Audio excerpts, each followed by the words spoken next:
Hey, hey, yes indeed, yes indeed. This is the Houseman Show. I'm your host, Matt Houseman House, here with you on the Houseman Show Network. Of course, you can watch live over on Facebook, and then, of course, you can rewatch over on our YouTube page. Simply search the Houseman Show on YouTube, and you can rewatch every episode of the Houseman Show right here on YouTube, and like I said, live on Facebook. We got a jam-packed show for you today. We're talking college football, the NFL, Michigan, Michigan State, the Lions. I can't wait to get to the Lions, but we will get to it all on today's episode. In the link down below, or not the link, we have a poll for today's episode. Um, it is simply anti-streaming or pro-streaming. So you feel free to watch um, because streaming is a big deal in the college football and NFL world. Alexander House is watching. Thank you. My beautiful wife is watching. I appreciate it. So obviously, unfortunately, you'll notice that I'm missing my co-host today. He is unfortunately taking a nap. I know, typical Bradley, sleeping on the job. But he will join us, I'm sure, next week. But he is taking a nap. So it's just me for today. You all are just stuck with me for today. So like I said, so the poll question obviously is pro streaming or anti streaming, and obviously the reason I asked that is the numbers came out, and there were 15 million people that streamed um, the Thursday night football game. What are you doing? I'm doing my show. What do you mean? What am I doing? Um, so 15 million people. I don't see your poll. It's on. I'm not sure where it's at.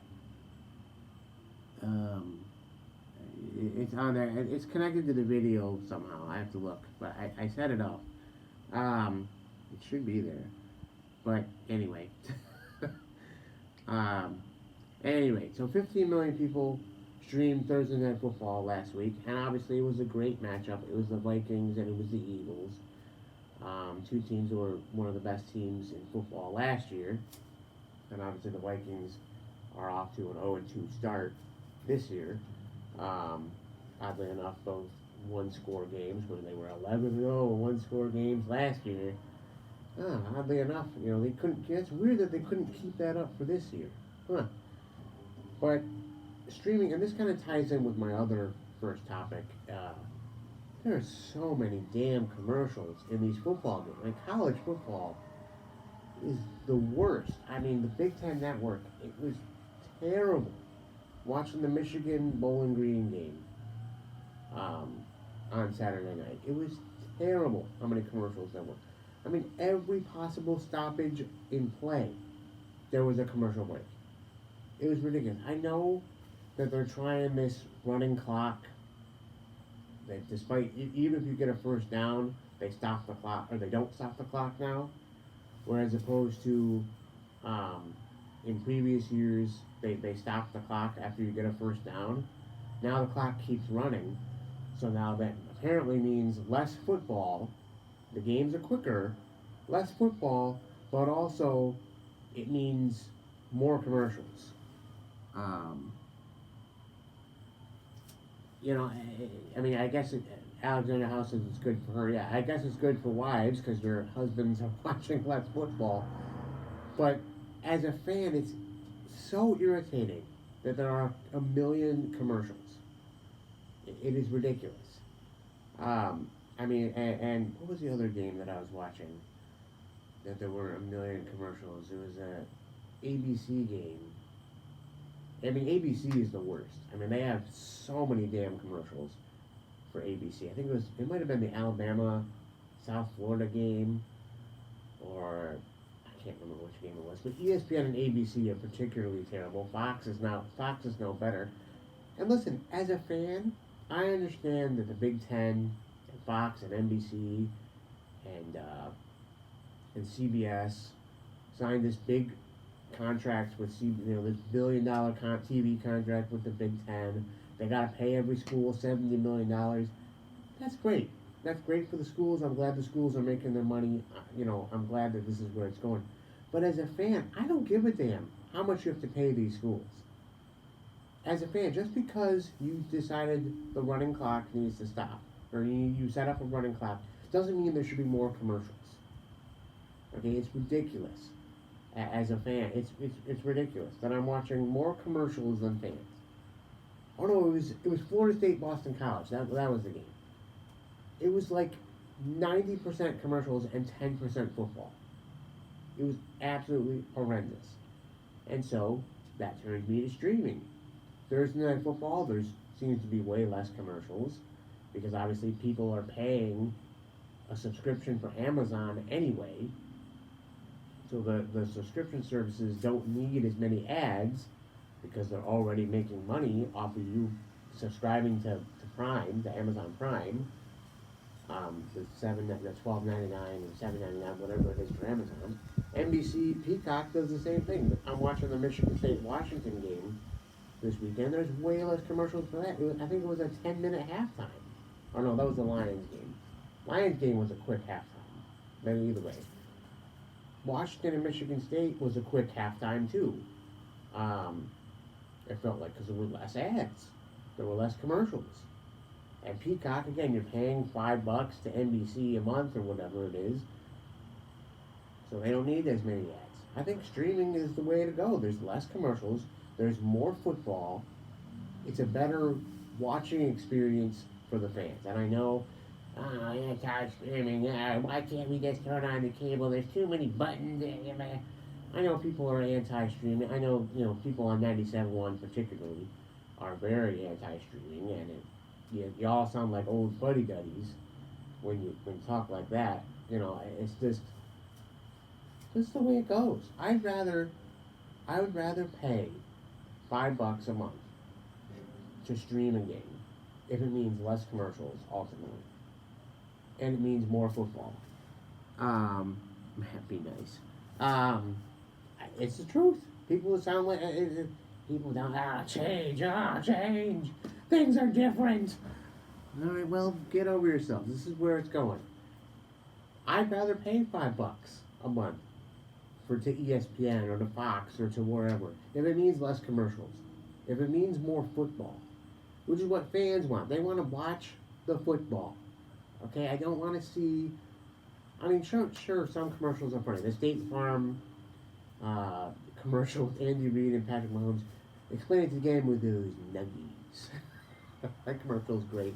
And some commercials are funny, but the Buffalo Wild Wings commercial is funny. The Jack Link's commercials, but ultimately I don't give a damn about commercials. I don't care. It's not my problem as a fan that Fox, NBC, CBS, ESPN decided to pay all these networks $1 billion, to pay all these conferences $1 billion. Not my problem. As a fan, it's your problem. You have to front the bill. So ultimately the fans are being punished. The fan experience is being ruined because of these $1 billion deals. Alexander has, you're an old man now. No Super Bowl without... Okay, the Super Bowl is different. Okay, the Super Bowl commercials, that's theatrics. Okay, those commercials are funny. Those commercials are cute. Those commercials are,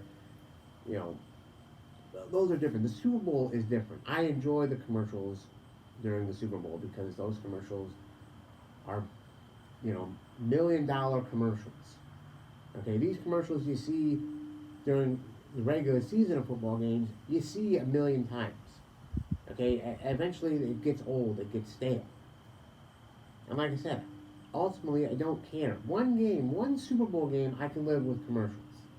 Okay, but every game, every week, and Allie, I sit and watch every game every weekend, NFL and college. You're sitting and you're watching all these games, and the commercials are irritating.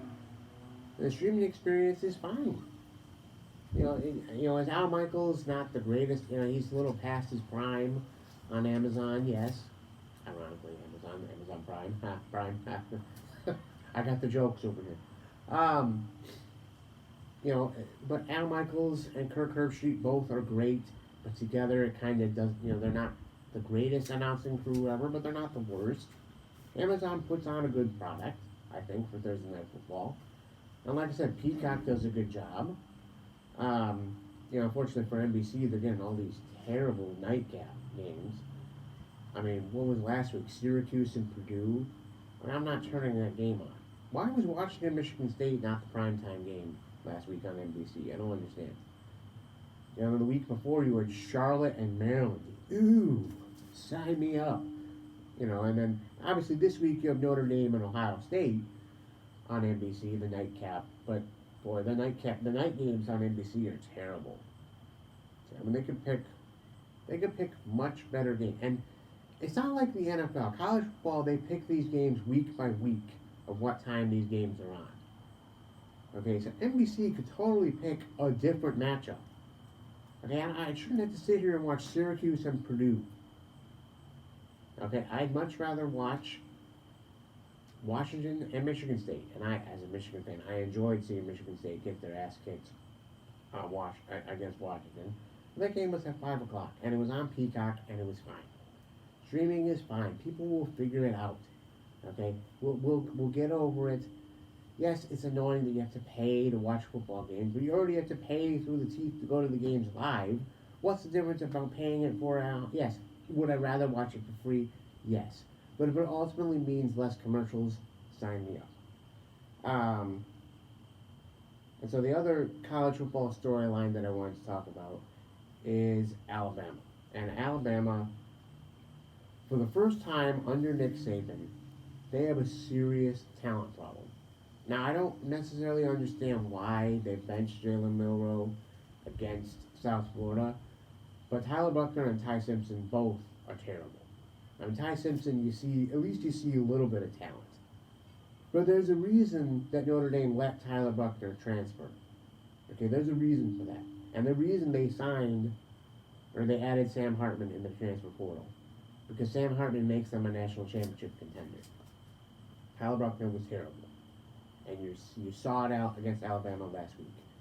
But Alabama, and you saw this against Texas, their defense is nowhere near what it used to be. Okay, they don't have the studs on the defensive line like they have. I mean, they had Will Anderson last year, but they lost 2 games last year. Even with Will Anderson, who was the number 3 overall pick this past NFL draft. Like I said, Jalen Milroe is fine at quarterback, but he's not a game-changing quarterback. And you saw that against Texas. He just wasn't that good. And it was a home game. Okay, it's not like it was at Texas, and it was his first game starting, and he was a deer in headlights.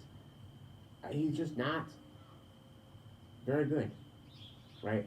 As good as the past quarterbacks that they've had. The Bryce Youngs, the Mac Jones, the Tuas, the Jalen Hurts of the world. The Alabama has had. They've had a nice run of really great quarterbacks. This year, they don't have a game-changing quarterback in Jalen Milroe, or Ty Simpson, or Tyler Buchner. Their running backs are not nearly as good as years past. They don't have a Mark Ingram, or a Derrick Henry, or a Najee Harris, or insert great Alabama running back. They don't have game-changing. Their wide receivers are terrible. I mean, they don't have a Julio Jones or a Calvin Ridley or a Devontae Smith anymore, or a Jalen Waddle. They don't have those guys. And I don't know, it's clearly a recruiting standpoint. They haven't attacked the transfer portal that hard. I mean, I think Nick Saban hasn't addressed the transfer portal, and you're seeing it in Colorado. Colorado may not win the national championship this year. Right, and I don't think anybody thinks that they're going to. And obviously their schedule starts to, if they beat Oregon this week, and we'll talk about that more on Thursday, then there's a chance that Colorado could contend for the playoff, but we're not there yet. But regardless, Deion Sanders is changing the game. You have to hit the transfer portal. Mel Tucker's only really great season at Michigan State is when he nailed the transfer portal. When he nailed the transfer portal, Michigan State was 11-2 when they got Kenneth Walker. And now they haven't been able to get the transfer portal correct. And if you can't recruit on top of that, you're going to struggle. And Alabama is showing that right now. They clearly are not recruiting at a high level. Their offensive line is not nearly as dominant as years past. They don't have the great corners. They don't have the great linebackers. This is not a typical Alabama team. And I think it falls under Nick Saban not embracing the transfer portal, not developing talent like he should. Obviously, losing assistant coaches year after year after year eventually catches up. You can't always have great assistant coaches, right? So Alabama, I just think Alabama, not that Alabama is washed up, they're still a good team. I don't think they're, I thought they were going to go 12-0 just based on how soft their schedule was, but clearly that is not the case. We'll see how it goes, but Alabama is just not the same as it was. And I think they're going to beat Ole Miss, and we'll talk more about that on Thursday. I think they're going to beat Ole Miss because they're going to show, especially with Jalen Milroe being announced as the starter for this upcoming game against Ole Miss. I think Alabama's going to get revenge and beat Ole Miss, but I don't think Alabama can beat LSU. I don't think Alabama can beat a Georgia this year, you know, or whatever else is on their schedule. I just don't think they can, but we'll see. But Alabama, Nick Saban, for the first time under Nick Saban, Alabama has a talent deficiency problem, and you saw it against South Florida. Okay, South Florida has no business being in that game with Alabama. No business. It was 10-3. Big Ten releases. Oh, the hoop schedule. I got sidetracked by a notification on my phone. But yeah, Alabama has an absolute talent problem. It is 100% a talent problem under Alabama. So obviously now we're gonna kind of talk about our. I'm gonna give my CFP rankings here. But I want to talk about the top 4 teams in the country. And again, this was kind of a dead week in college football. There were no like marquee matchups. I mean, the best game was arguably, you know, Colorado and Colorado State was arguably the best game. Now, hold on, I hear Bradley. I'll be right back. I'm gonna go get my co-host.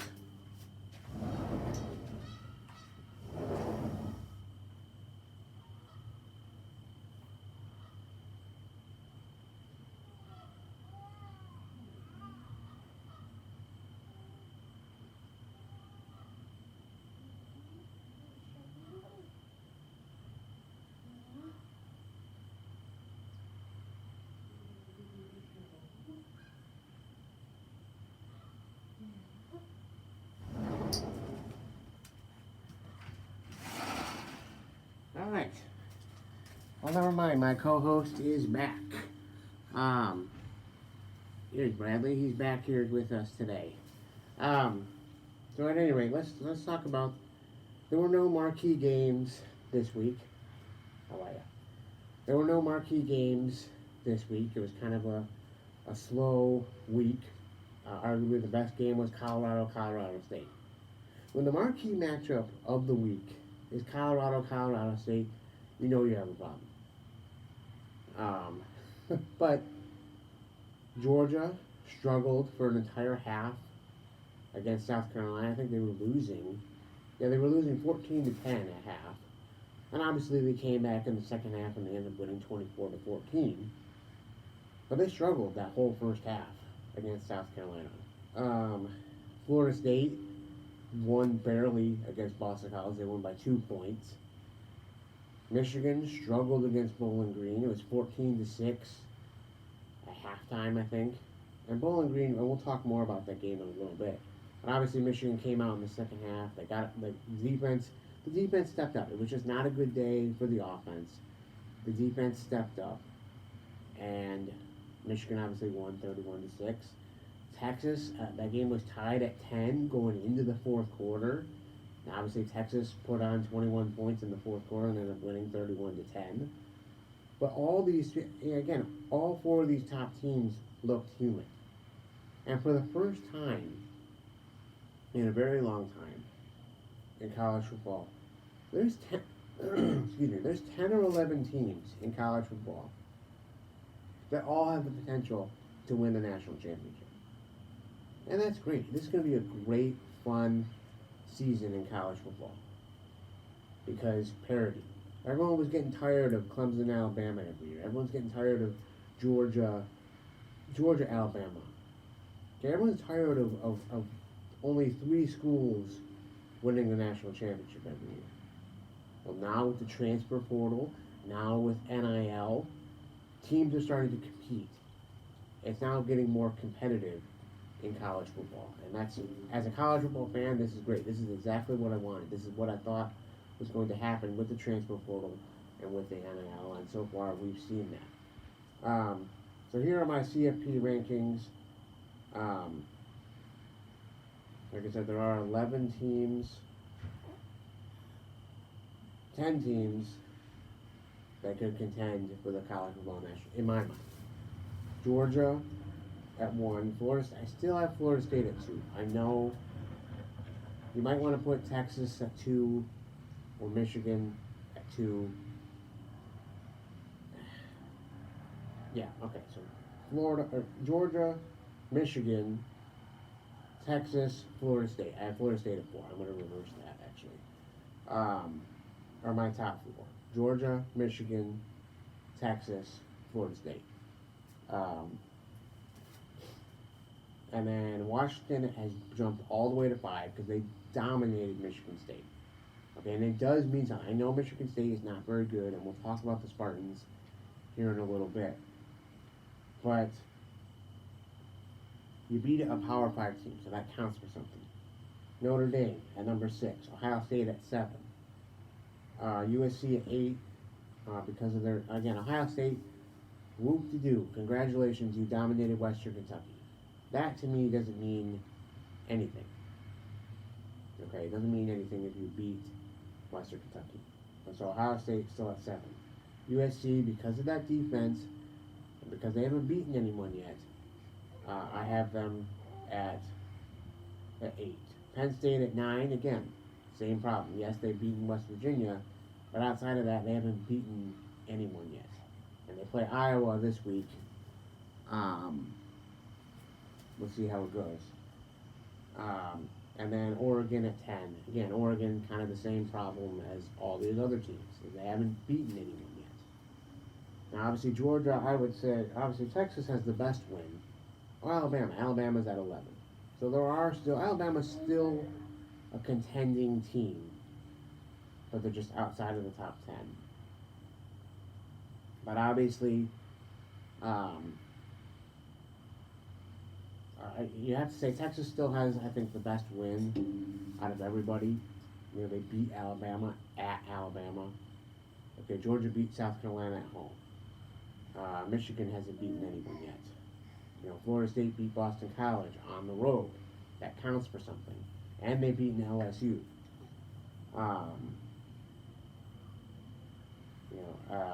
Washington beat Michigan State. Notre Dame, they haven't played anyone yet. Ohio State barely survived against Indiana. Okay, but outside of that, they haven't beaten anyone yet. They obviously play Notre Dame this week. USC hasn't beaten anyone yet. Penn State, like I said, they've beaten West Virginia, so that counts for something, but overall they haven't beaten anyone yet. And Oregon, same deal. So that's the reality of college football. I think it is the most open competition that we've had in college football. So with that in mind, let's dive into our local teams here. Our local teams. Michigan State, of course, playing Washington. Michigan State. All the news came out yesterday. What do you think? Huh? Why don't you look at the camera? Obviously, Michigan State, they're now in the process of terminating Mel Tucker. They've announced that. So he's going to get fired. Regardless of what the results are for the hearing, he's going to get fired. Plain and simple. How much money they have to, I don't care. How much money they have to pay him, doesn't matter.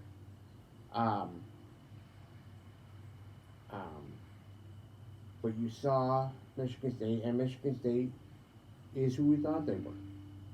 Okay, I'm watching that game, and I understand it's a tough week. Okay, your coach is suspended. Your coach is in the process of being fired, right, for a sexual harassment scandal, right? Um, you know, so he's involved in a sexual harassment scandal. So I understand it's, and you're playing against one of the top teams in the country, in Washington. I understand it's tough to bounce back and to compete, let alone win. Okay, but Michigan State they're exactly who I thought they were. Their defense is not very good. Their offense doesn't have, and like I said, they have to keep it close. They have to keep Michael Penix on the sideline. Nathan Carter has to have the game of his life if Michigan State want any chance in that game. Right? And they just don't have the athletes. They don't have the quarterback. They don't have the receivers, the offensive line. They don't have the defense. Their secondary is exactly like it was last year. It's just as bad as it was last year. They're exactly who we thought they were.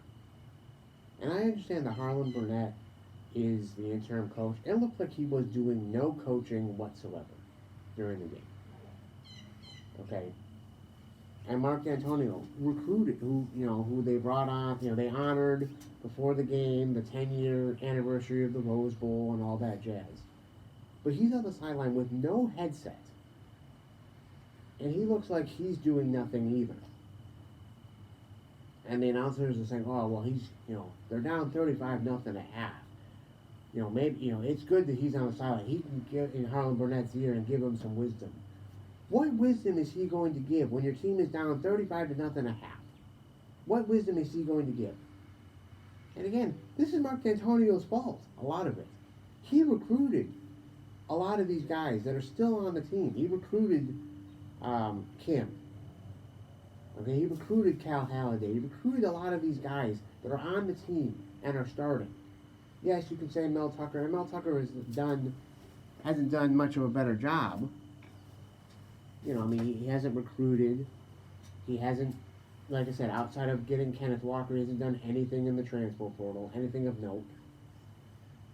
They haven't been able to replicate the success that they had 2 years ago. They're exactly who we thought they were.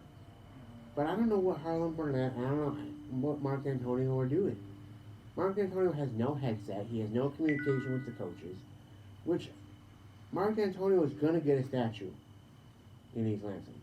He is the greatest coach in Michigan State football history.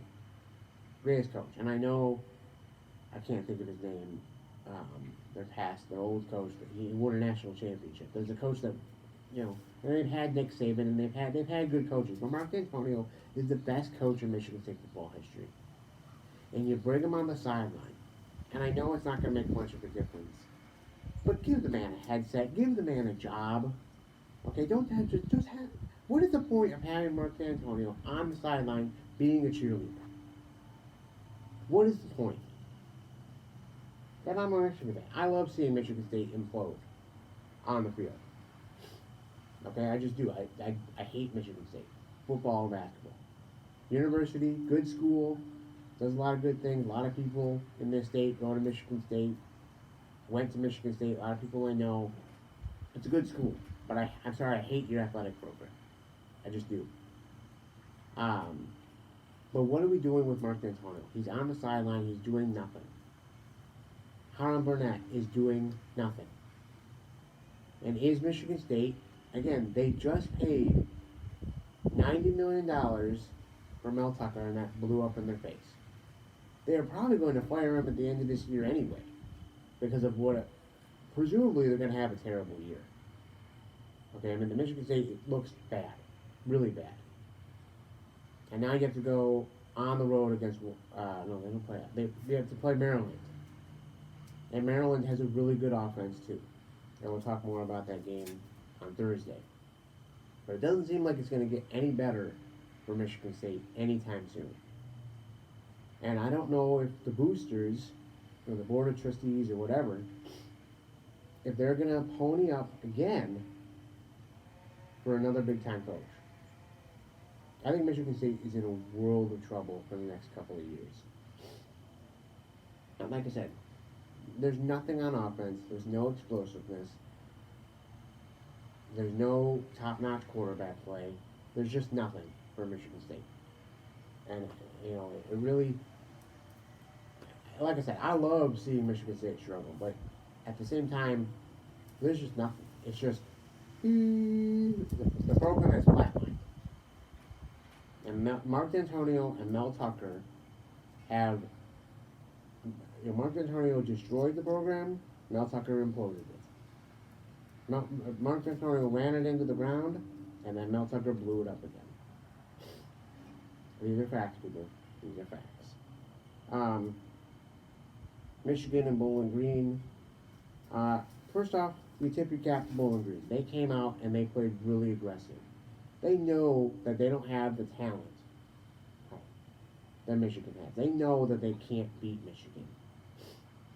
So you have to be aggressive. You have to throw deep balls. When you know that Michigan's corner secondary is not 100%. Rod Moore and Will Johnson did not play. So they came out swinging. Those kickoffs, they did not kick off. They pooch kicked it twice, and there were 2 fumbles. Luckily, Brandon McGregor recovered the other. I have no idea why. If Bowling Green, although I guess they only had 2 kickoffs because they only kicked 2 field goals. But I mean, that was a brilliant strategy. They came out aggressive, and they gave Michigan everything they had. And Bowling Green just doesn't have the talent to beat a Michigan team. And Michigan has the talent to overcome turnovers, penalties, all that stuff against a team like Bowling Green. So kudos to Bowling Green for coming out swinging. Our secondary better get healthy soon because, I mean, you're playing Rutgers and they don't have a great passing attack. So it might not be a big problem, but Rod Moore and Will Johnson better come back healthy soon because our secondary is going to be in a world of trouble if they don't come back soon. So the defense is as good as ever. Okay, and the defense is really tremendous. Okay, I mean, once our secondary is healthy, with Mikey, with Sanders still, with Makari Page, with Will Johnson, with Rod Moore, another guy. Who I forget? I'm forgetting someone in the secondary. But either way, Michigan's defense, the linebackers are great. The defensive line is great. We're finally getting pressure. Chris Jenkins looks really good. Mason Graham, Kenneth Grant, they all look really good. Okay, Brandon McGregor, Derek Moore, Jalen Harrell, all these guys. Michigan's defense is as good, in this 3-year run, Michigan's defense is as good as ever, I think. Now, obviously, 2021, our defense was great, was good, but, Aiden Hutchinson, it was really kind of Aiden Hutchinson and kind of everybody else, right? That's kind of how it was. Still good, but I think this year has the potential to be the best defense in this 3-year run. Which, thank God, because we needed the defense. It was just a game where the offense was not on top of its game, and you needed the best from your defense. Now, the big problem for me, and again, our offense is super predictable. Okay, you saw it a little bit against East Carolina. Not so. I mean, you saw it a little bit against UNLV because they were able to stop the running game. And then obviously you saw it this week against Bowling Green. They forced turnovers. The defense knows exactly where JJ is throwing the ball. Our offensive scheme is too predictable. And again, this is what might be Michigan's downfall in their quest to win a national championship, which is their goal and what should be their goal. But if you're predictable, And you're going to cruise through the entire Big Ten, right? You are. But when you get to if you get to the college football playoff again, and you play this way, you're going to lose against Texas or Florida State or Georgia. You're going to lose. If you're playing this, our offense is too predictable. JJ is immensely talented. He's the best quarterback that Michigan has had since Chad Henne, since Denard Robinson, whatever. Okay? But JJ is very predictable. He throws the balls in the same spot every time. The plays haven't changed in 3 years. The offense hasn't. Yes, we're passing more this year, which is great. But ultimately, the scheme has not changed. It's the same thing. So, I don't. Michigan's going to be fine against Rutgers, against Minnesota, against everybody. When you get to Penn State, when you get to Ohio State, you can't be predictable.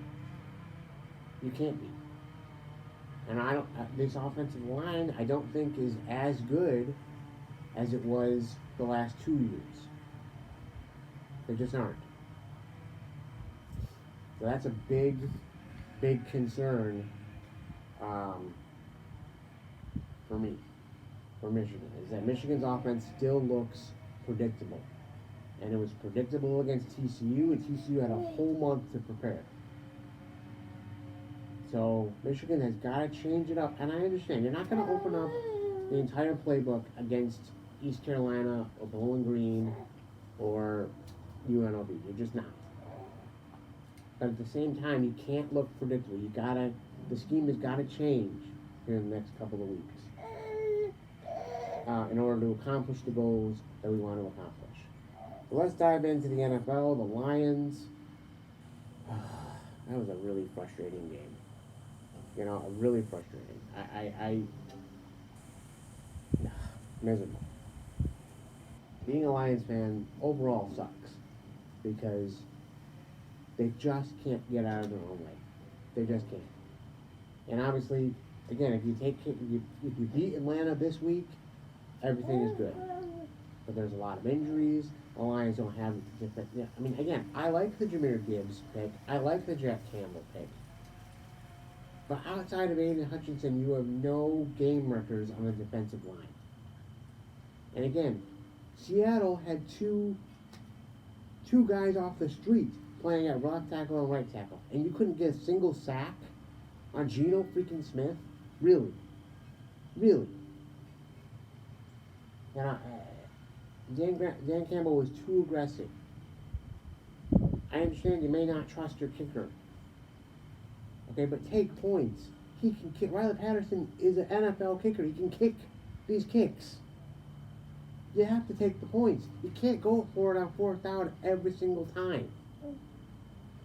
You can't. And Lions defense, I don't know what it is. They cannot figure out Seattle's offense. The last 3 straight years, we have been unable to figure out Seattle. Just unable. And even with a revamped secondary, even with better linebackers, even with overall better defensive line, we can't stop Seattle for some reason. I don't know what it is. We just can't. And I'm not prepared to say that this is the same old Lions, but it sure looks like the same old Lions. I mean, bad penalties, poor defense, costly turnovers, injuries. I mean, the David Montgomery fumble was so costly. And obviously the pick 6. Jared Goff threw another pick 6, in which Jared Goff has been sensational for the last 13 games now. Okay? Or 12 games, whatever it is. He's been sensational. 1 interception. Okay? And that has been the difference for the Lions' success. Right? But this is where we're at. Jared Goff makes one mistake, a pick 6, it could cost you the game. Jared Goff, unfortunately, is put in a situation where he has to be perfect. He has to be in order for the Lions to have success. And, but the good news is the Lions are still in control in the NFC North. Okay, which tied for first with Green Bay. And Minnesota looks terrible. Chicago looks terrible. And Green Bay doesn't look that good either. Okay? They beat a lowly Chicago and then lost to Atlanta. Which you give props to Atlanta. I think Atlanta is a good team. I don't think they're great. But the NFC North is still very much winnable in this conference. The division is still there for the Lions. They can still win this division. But, the Lions, I mean, again, I think they kind of read the press clippings this past week. They kind of patting themselves on the back and saying, we're great, and we're great. And the Lions aren't great yet. They just aren't. Some NFL storylines. Philadelphia, San Francisco, and Dallas look like the best team in the NFC. The Lions have the potential to take that and be one of the best teams in the NFC, and they're just not. Okay, San Francisco, Philadelphia, and Dallas are all on another level. The Lions aren't quite there yet. The NFC South may actually be more interesting than we think. The Saints, they're 2-0. Tampa Bay is 2-0, and Atlanta is 2-0. So the NFC South might be a division you might want to watch out for this year as the year goes along. And the AFC, I don't think is very as strong as it was in years past. Now, obviously, Kansas City, they won against Jacksonville 17-9. They did what they had to do, but they still don't look great. Miami looks like the only great team in the AFC right now. And that's really kind of it. There's no Cincinnati doesn't look great. Buffalo doesn't look great. The Jets obviously don't have Aaron Rodgers. Jacksonville hasn't looked amazing over the last 2 weeks. But they ran into a buzzsaw in Kansas City. You knew Kansas City was going to play better than the week before, especially at losing week 1 to the Lions. But the AFC looks like it's Miami's to win at this point. And like I said, in the NFC, it's clearly the Cowboys, the 49ers, and the Eagles as the best teams in the NFC. For the Lions, a lot of bummer injuries. Gardner Johnson might be out for most of the year. James Houston is going to be out for a while. David Montgomery's out. You got to sign a new running back. Leonard Fournette is out there. Obviously, they boosted up Donovan Knight. Jahmyr Gibbs has to have a bigger role. Obviously, when J-Mo comes back, I think it's going to help the receivers out a lot. The receivers played pretty decent in the game. Josh Reynolds made plays. Sam Laporta made plays. Laporta looks great. But the defense, Aaron Glenn needs to create more scheme more blitzes. He just has to if he wants the Lions to have success.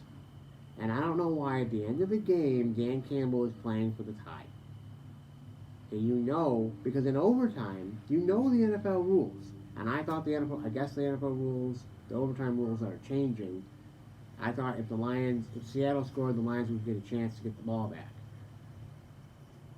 But Dan, the rules. Whoever wins the coin flip in this particular game is probably going to win. So playing for a tie doesn't make any sense. And you had 2 timeouts. You had a minute 20, minute 30 to go down the field and score a touchdown.